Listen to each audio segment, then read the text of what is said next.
Ready to step into the world of luxurious hotels? Welcome to the Hotel Leaders Podcast.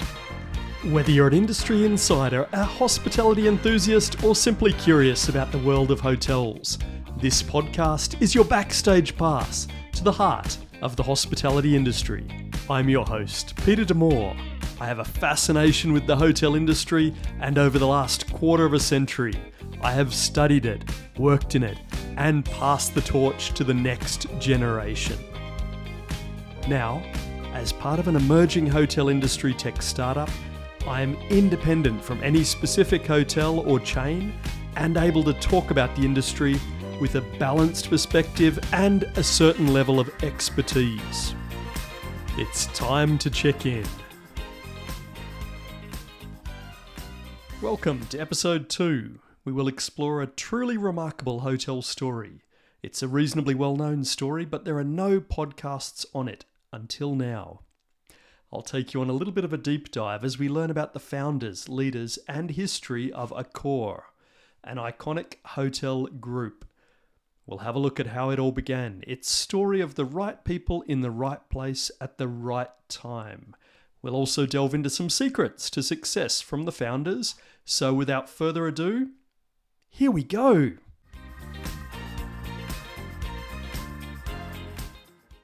Our story begins in 1963 with Paul DUBRULE, a young Frenchman educated in a Swiss university and now working as a trainee in the basement of a Wall Street, New York bank. Paul did not want to work in the basement. He wanted to work in the bank's C-suite at the top floor. But a slow career in banking did not excite him. He recollects this in an audio courtesy of Hosco with links in the description. So I said, if I want to be the boss, I have to start my own company and be the boss of my company, even if I am the only one.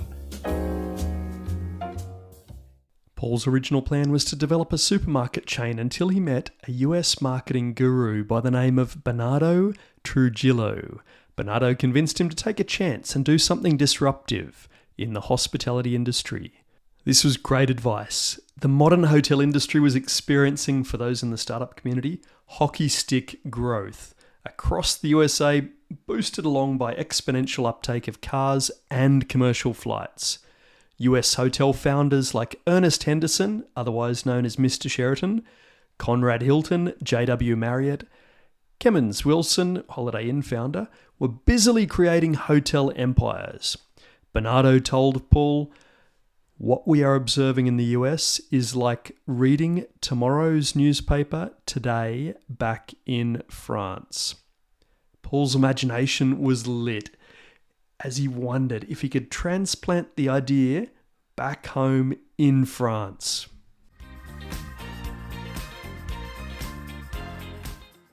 Back in France, Paul's brother-in-law and paper mill owner André Petit introduced Paul to GERARD PELISSON.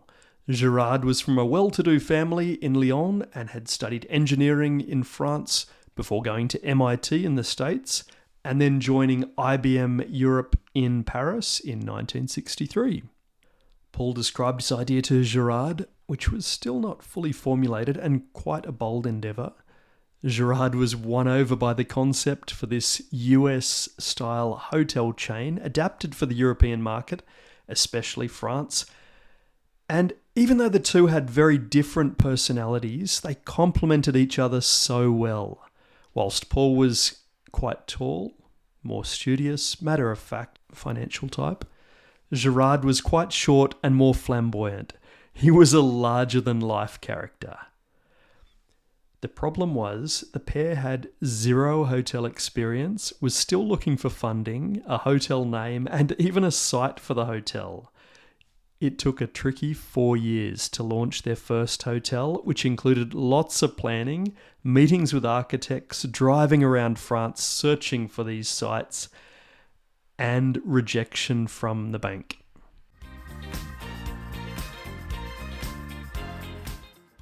In 1963, France was riddled with decrepit hotels and hotel rooms left over from the inter-World War period, with the occasional highly unaffordable luxury hotel.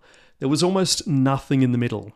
the pair felt the Holiday Inn brand in the US was most closely matching their concept, with Holiday Inn hotels being located on the fringe of cities, hotel rooms being identical, and efficiencies meaning that hotel rooms were affordable for guests.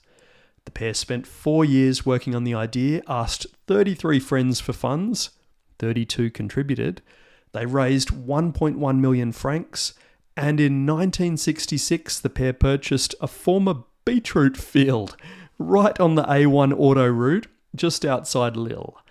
At the time, Lille was facing economic issues due to the decline of coal mining and decline of textile industries. This meant that Paul and Gerard could purchase the property relatively cheaply in a well-situated town, Lille being the regional capital near the border with Belgium, in French Flanders. Almost all the locals, however, thought the pair were madmen, wanting to build a hotel in the middle of an old beet field, and as construction started, it was discovered that the land was on an old quarry full of holes, and construction costs increased by 200,000 francs. However, in the end, they'd built a 62-room hotel, named it NOVOTEL, which sounds a little like New Hotel in French, with the idea to have quality and affordable room rates. However, the French Ministry of Tourism made life difficult with a range of bureaucratic stumbling blocks. One was that at the time, hotels were required to have one public bathroom per floor. The NOVOTEL had a bathroom in every room, which the other hotels didn't have, but still needed to have a public shower and bath area to the architect and building plans to get approval. On opening day in August 1967, Paul remembers this as the best day of his life. The NOVOTEL Lille was an immediate success, but the concept was much more than just quality at affordable rates. Along with having the radical idea of individual bathrooms for each room rather than just a communal bathroom, all rooms had business desks, access to a swimming pool, and were offered at a rate which included breakfast. These concepts were groundbreaking at the time, even though now all of these aspects have become industry norms. Their operational procedures were detailed, from how to build a hotel to how to run it, including housekeeping, room inspection checklists. The NOVOTEL brand quickly gained popularity and paved the way for expansion.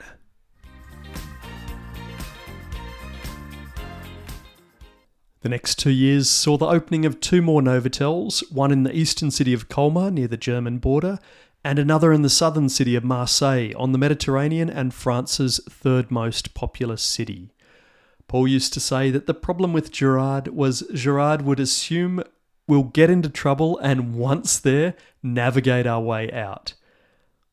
I can't help but recognise parallels with more modern day tech startups like Airbnb, Swimply and Uber as they've navigated outdated legislation in different areas they've moved into. Gerard said if they had not had this attitude of expecting trouble and figuring out a solution when it arose, they would never have built the hotel empire beyond these first 3 hotels. Here's Gerard explaining this in French with audio courtesy of Accor, with the link in the description. Paul disait toujours, le problème avec moi, c'est que faut partir du principe on se fout dans la merde et une fois qu'on y est, on nage et on s'en sort. C'est pas, donc ça fait 30 ans que c'est comme ça. Quoi qu'on n'aurait jamais fait plus de 3 hôtels s'il n'y avait pas eu un peu cette philosophie. The rise of the hotel chain was amazing. A few years later, in 1975, the pair had built NOVOTELs in Bordeaux, Switzerland and Cameroon, had launched the Ibis brand and even purchased a rival chain called Mercure. Over the coming decades, they acquired the more luxurious Sofitel brand and in 1982 formed the overarching company named Accor. At this stage, a new hotel was being added every few days. They listed on the Paris stock market in 1983. In 1984, Accor was one of the early overseas hotel brands to open in China, with the NOVOTEL Peace Hotel opening in Beijing. When I was a lecturer at the Blue Mountains Hotel School in China, many of my students enjoyed placements at this property.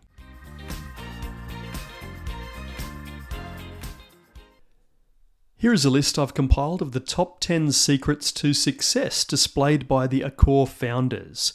Number 1, happiness. Gerard commented that smiling to guests costs no more than a frown, one of the cheapest investments you can make. Number 2, leadership. The pair had a very modern approach to leadership which encouraged participatory management with the people that they worked with. This parallels to Silicon Valley tech companies such as Google, Facebook, LinkedIn and Apple, which are famous for their innovative leadership approaches. The guest is always right, normally. However, once a year, you can say to one guest that they were wrong, according to Paul. Number 3, humanism. The pair saw humans as the central part of Accor, both team members called Heartists and guests alike. Humanism was seen as the ultimate purpose of Accor. This included looking after Heartists working in hotels. Paul has said that no one job in the hotel is more important than any other. In 1984, Paul and Gerard were awarded Managers of the Year in France. Number 4, teamwork. The two founders were a great team. When they were being named Grand Officers in the French Legion of Honor in 1987, Gerard said that struggling has been more stimulating, efficient, and enjoyable than if it would have been all alone. If you speak French, here is the original snippet. Je ne retracerai pas le fil de ces 20 années, qui, vous l'imaginez, ont été fertiles en événements. Mais je peux vous dire que le combat à deux fut de loin plus stimulant, plus efficace et plus gai que ne l'aurait été un combat solitaire. Although the two had legendary shouting matches, according to their biographer Henry Lang, it was always in private. Paul said that the real secret to his success was having such a talented and complementary business partner in Gerard. The financial and creative ideas they implemented were fantastic. Number 5, learned. You can never overspend on continuous training, said Gerard. They often hired people from hotel management schools and looked to offer Heartists a lifelong career with Accor. If Heartists know how to do a job well, they feel they're happiest. Number 6, passion. Accor is more than a financial entity. It embodies a spirit which has endured over many decades. From my experience, Heartists working at Accor tend to have a sense of daring pursuit for excellence and a passion for service. Number 7, honesty. Although Gerard could lie through his teeth during negotiations, it was always for the benefit of Accor, and when an agreement was reached, he always kept his word. Number 8, safety. Number 9, value, providing bed and breakfast for guests. And number 10, most importantly, curiosity. Paul believes that curiosity is what helped him create the hospitality powerhouse worth billions. In an interview with Hosco, see the description for the link, Paul says the following. You have to be curious. You have to be open to everything that happening around you. Go travel in the world. It's very easy. Opportunity in your town, in your country, in the world. Look what's happening. If you are creative, you will find a good idea. By 1990, Accor dominated the European hotel market, just 23 years after building their first hotel. In 1995, they launched Formula One. I was a hotel management student in Australia in the late 90s, and in one of my classes had the pleasure of listening to a NOVOTEL general manager provide a lecture. At this stage, Accor had hotels in all 5 of the hotel star categories.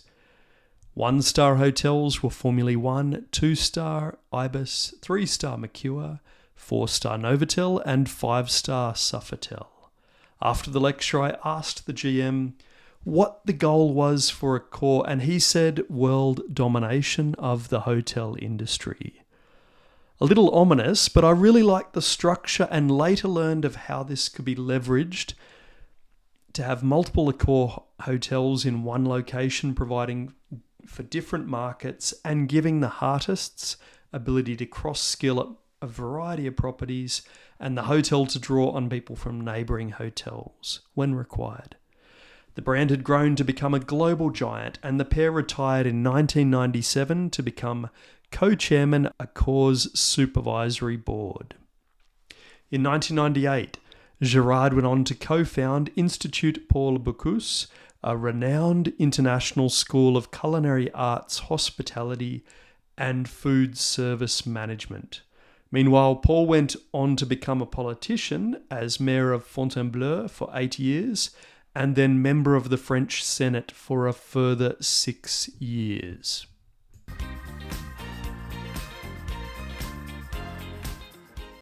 As the hospitality industry evolved, so did Accor's approach. The company demonstrated a commitment to sustainability by implementing eco-friendly practices and initiatives across its properties. From energy conservation to waste reduction, Accor minimised its environmental impact while enhancing guest experiences. In 2011, Accor had a world first in the hospitality industry by sharing its environmental impact results. Accor is 100% committed to sustainability with people and communities at the heart of what they do. Accor no longer uses any single-use plastic items in any of its properties, front or back of house. In addition to its sustainability efforts, Accor has a history of embracing technology, including allowing online reservations back in 2000, mobile check-ins, an iPhone app in 2009. In 2019, ALL, standing for Accor Live Limitless, was launched. ALL is more than just a loyalty program. It's a fully integrated global platform which guests love and is consistently ranked in the top hotel rewards programs.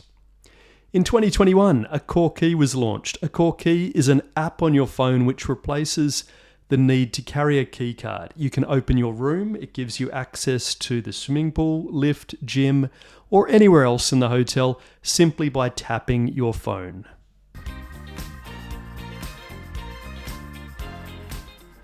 Gerard Pelisson sadly passed away in March 2023.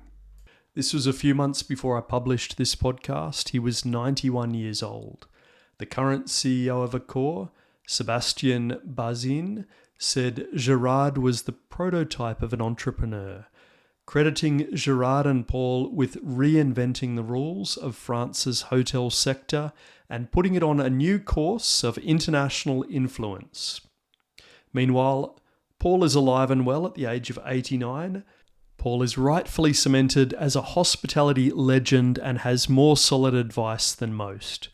Before stepping foot inside of a hotel, Paul can immediately tell if the property's kitchen is dirty or not. This is how he does it. If the doormat is dirty, I know that the hotel is not clean. You're right to think, what does the doormat have to do with the kitchen? But there is one critical connection. If you don't have the passion to pay attention to every single detail from the very beginning, then you'll struggle to succeed the rest of the way. As a youngster, Paul wanted to become a military general or the Pope. He was always destined to become a leading figure, so it's not a surprise that when asked if he could go back in time and work in a hotel, the position he would choose would be... I think I would like to go in every part of the hotel. And then I would like to be the manager, and then I would like to be the manager of the manager, and then I would like to be the boss and the CEO. This is the journey that many hotel professionals dream of. And not only because of the financial gain, if you want to shine at the highest positions, you must be willing to take risks and move across hotel departments so that you can gain a better comprehension of how the hotel works as a whole. From my personal experience, hotels are very much like little cities. With lots of people, lots of positions. You've got restaurants, bars, gift shops, cleaners, chefs, office staff, engineers, tradespeople, salespeople, marketeers, concierge, and of course guests from all walks of life. Now, Gerard and Paul were great entrepreneurs who realised their dreams, and over 40 years of hard work, passion and determination made Accor a world leader in hotels. I'm pleased to announce that in 2005, when Paul and Gerard stepped down from the board as world hotel leaders, at that time Accor was considered to be the largest hotel chain in the world. They had done it. And so had the GM I spoke to a few years before, who had predicted Accor would be looking at world domination. However, in 2023, there had been a number of recent mergers of hotel giants, and Accor is no longer ranked the largest hotel chain in the world, but still ranks amongst the top hotel brands in the world, especially in terms of the number of hotel rooms, with more than 800,000 rooms. The remarkable item to note is that Accor is still growing, and it has never stopped growing. It's been consistently opening a new hotel every few days, as it has done since the 1970s. Here's Accor's CEO, Sebastian Bazin, speaking on Accor's YouTube channel about the company's strength and strategy. We have been a super good hospitality group for the last 50 years. We're not shying away from it. We're shifting and increasing the hospitality notion to being augmented hospitality. Among its 2023 portfolio of almost 5,500 hotels, it now boasts brands such as M Gallery, Fairmont, Pullman, Swissôtel, Grand Mercure, Peppers, The Seabull, Mantra, Breakfree, and many more, including one of my favourites discussed in detail in episode 1 of the Hotel Leaders podcast, the newly acquired Raffles.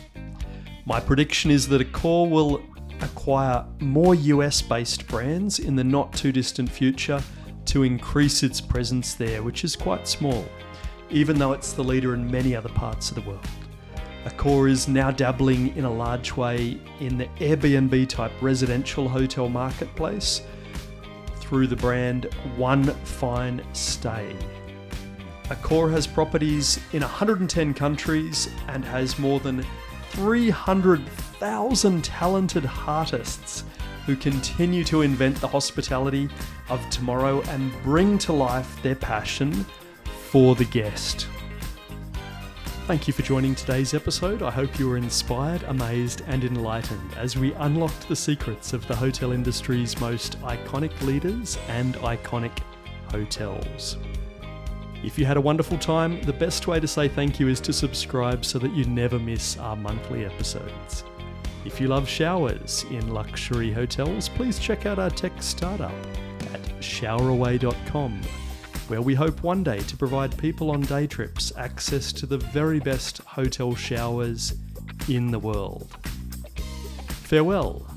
Until the next time you check into the Hotel Leaders podcast.